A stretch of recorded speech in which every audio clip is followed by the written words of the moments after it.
Olá pessoal, estamos aqui hoje para gravar mais um vídeo para o nosso canal no YouTube, o canal Marcos Túlio de Mello. Para quem ainda não se inscreveu, peço que se inscrevam, compartilhem, enfim, ajudem a divulgar aí esse trabalho de proliferação do ensino jurídico no nosso país.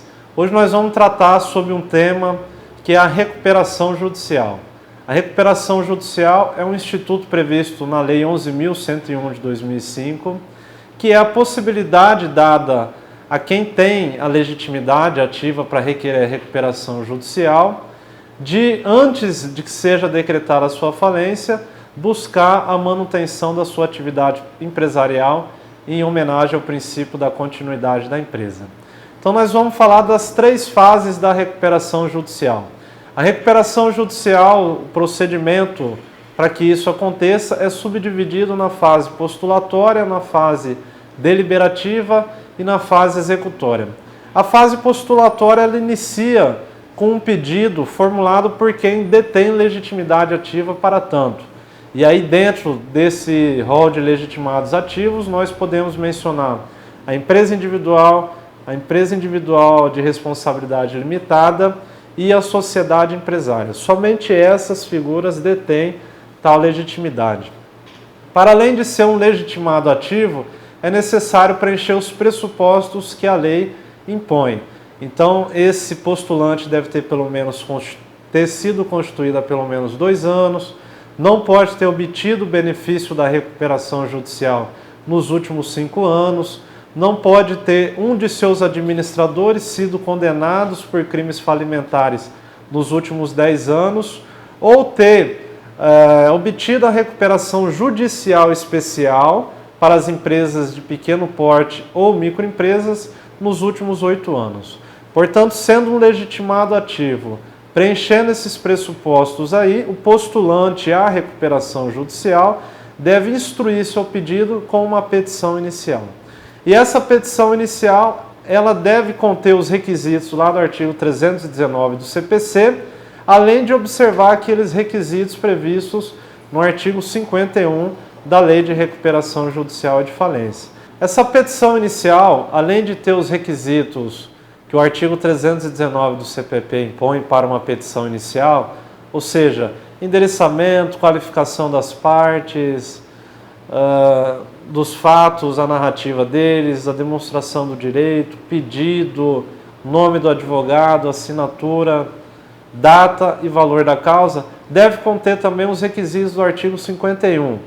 Então essa petição inicial ela vai trazer a relação dos credores, bem como seus respectivos créditos. A petição inicial deve conter o demonstrativo da demonstração contábil dos últimos 3 meses e o balanço patrimonial desse devedor, os extratos bancários, certidão de protesto, relação do patrimônio dos sócios, né, porque pode ocorrer o fenômeno chamado de desconsideração da personalidade jurídica lá na fase final da recuperação judicial.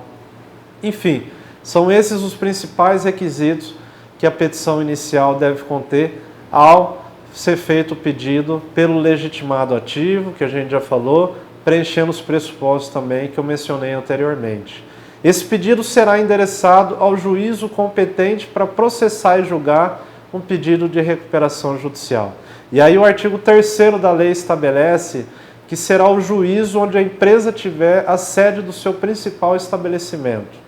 Esse juiz, ao receber o pedido, verificando que encontra-se legitimado ativo na conformidade, preencheu os pressupostos e a petição inicial encontra-se devidamente instruída, ele deferirá o despacho de processamento. Esse despacho de processamento, previsto no artigo 52 da lei em comento, ele encerra a primeira fase, tida como fase postulatória, e inicia a segunda fase, tida como fase deliberativa. O despacho de processamento, portanto, esse marco divisor entre uma fase e outra, ele trará como consequência a nomeação do administrador judicial. O despacho de processamento determinará a intimação do Ministério Público. O despacho de processamento suspenderá as ações e execuções contra a empresa por um período de 180 dias, além de trazer também, como consequência, a publicação do edital. Esses 4 principais elementos contidos no despacho de processamento, eu passo a tecer agora, especificamente, comentários a respeito a cada um deles. Então veja, em relação à nomeação do administrador judicial, esse administrador judicial, conforme preconiza o artigo 21 da lei já mencionada, ele deve ser preferencialmente ou um advogado, ou um contador, ou um administrador de empresa, ou mesmo um economista. O juiz nomeará, então, preferencialmente um desses 4 profissionais, se for pessoa física.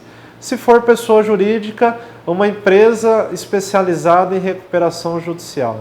E aqui, nacional ou estrangeira, é importante a gente ressaltar também. Esse administrador judicial é quem exercerá basicamente um papel de protagonismo em todo o procedimento da recuperação judicial. É ele que fará a intermediação, a interlocução entre os credores e o devedor. E para exercer tal mistério, tal munus público, ele será remunerado em até 5% do valor total da recuperação judicial, do valor total desses créditos que a empresa terá de pagar. O Ministério Público deverá ser intimado nesse ato também, lembrando que o artigo 178 do Código de Processo Civil estabeleceu que ao Ministério Público, no âmbito civil, é reservado a competência para participar de processos em que houver interesse público ou que houver interesses de incapaz ou mesmo litígios de posse urbana, coletiva ou rural. Então veja, alguns juízes têm entendido que não se trata mais necessariamente a intimação do Ministério Público para o processo de recuperação judicial como algo indispensável. Porém, a lei atribui isso ao juiz ainda. Em relação à suspensão das ações e execuções contra a empresa por um prazo de 180 dias, o STJ firmou um entendimento recente que esse prazo pode ser prorrogável. Anteriormente, a lei estabelecia que esse prazo era improrrogável. O STJ, portanto, de uns tempos para cá, já entende ser possível a prorrogação desse prazo. E em relação à publicação do edital, essa publicação do edital serve para dar publicidade a esse processo de recuperação judicial. Até esse momento, antes da publicação do edital, apenas o devedor, postulante à recuperação judicial, e o próprio juiz sabiam que a empresa estava buscando uma recuperação judicial. A publicação do edital serve para dar publicidade a esse ato. Chamar os credores para, num prazo de 15 dias, habilitarem seus créditos no processo. Dizer quanto tem a receber daquela determinada empresa, qual o valor, a origem desse crédito. Isso para aqueles credores que não foram habilitados lá na petição inicial. Para os credores que foram habilitados na petição inicial, esses 15 dias servem para ele apresentar divergências, ou seja, dizer, caso não concorde com o crédito imputado a ele, qual o valor correto para o seu crédito. Então, basicamente, seria essa a função da publicação do edital, que é abrir esse prazo para verificação dos créditos. De outro lado, ele tem como função também trazer um resumo da petição inicial, para que esses credores que venham se habilitar no crédito possam tomar conhecimento do que a empresa expôs na sua petição inicial, em termos de motivo para chegar a tal ponto de pedir a recuperação judicial, além de outros requisitos sintetizados dentro da petição inicial. Em relação lá na verificação dos créditos, findado aqueles 15 dias que eu mencionei anteriormente, será aberto um prazo sucessivo de 45 dias. Esse prazo de 45 dias é para que o administrador judicial faça a republicação do quadro geral de credores. Então ele vai pegar aquela lista lá da petição inicial de credores, juntamente com essa nova leva de credores que se habilitaram ou que apresentaram divergência naqueles 15 dias anteriores, e fará uma lista atualizada. Após esses 45 dias, abre-se um terceiro prazo, um prazo de 10 dias para impugnação dos créditos. A impugnação poderá ser feita ou pelo devedor, ou pelos credores, ou mesmo pelo Ministério Público. E por fim, um último prazo de 5 dias, que é o prazo para contestação ainda, caso haja descontentamento em relação aos créditos atribuídos a cada credor. Enfim, concomitantemente a esse prazo que estará correndo aqui para a verificação dos créditos, publicação do quadro geral de credores, nós temos um prazo de 60 dias. Esses 60 dias, conforme estabelece o artigo 53 da lei, ele tem que ser utilizado para elaboração do plano de recuperação judicial.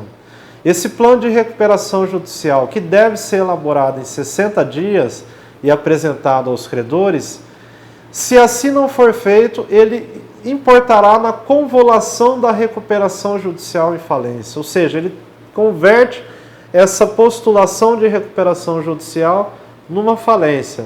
Portanto, esse prazo é improrrogável. E esse plano de recuperação judicial é importante num processo de recuperação, porque é através dele que o devedor demonstrará para os seus credores que ele possui viabilidade econômico-financeira, através da elaboração de um laudo, onde será demonstradas as finanças dessa empresa, quanto que é a receita, médias, despesas fixas, variáveis, o lucro, o prejuízo, enfim. A empresa demonstrando essa viabilidade econômica, ela diz diretamente para os seus credores que tem condições de permanecer em atividade.